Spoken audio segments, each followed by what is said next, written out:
I was kind of a hyperactive kid. What a surprise! And it was either a drum set or riddle, and so ended up being a drum set. So I got into it, and then I got to see a lot of great shows early when I was 10, 11, 12 years old, and really liked it, and worked in record stores part time. And then school was okay. I was going to be a criminal defense attorney. I used to go down to the courthouse and watch this attorney just make a mockery of prosecutors. I mean, he was amazing. His name's Sid Simons. He specialized in drug cases, and he supposedly he had a business card that said "Caught holding, call Sid," and he was like pretty theatrical. He was really good.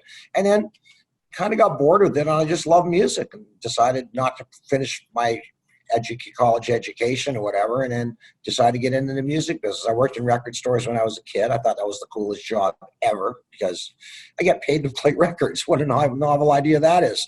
And then one day the punk rock scene started, and then a concert promoter from Toronto, Michael Cole from Concert Productions International, and his partner Donald K. Donald set up a office in Vancouver called Periscope Productions. So I got to work with them, basically from the beginning.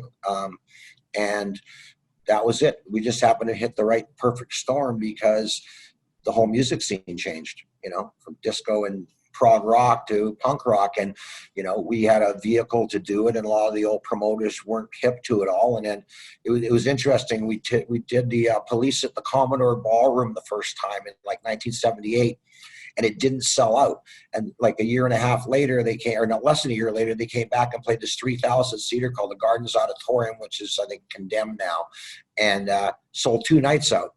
And then came back later that year, the following year, October, I think it was 80, and played the Coliseum in Vancouver, like a half house, 8,000 setup, and then took them to stadiums. And then sure enough, we put them back together in 2007 and played a huge, massive tour. So it was kind of watching a band evolve from a nightclub all the way. It's like we did U2's first show in Vancouver on the Boy Tour.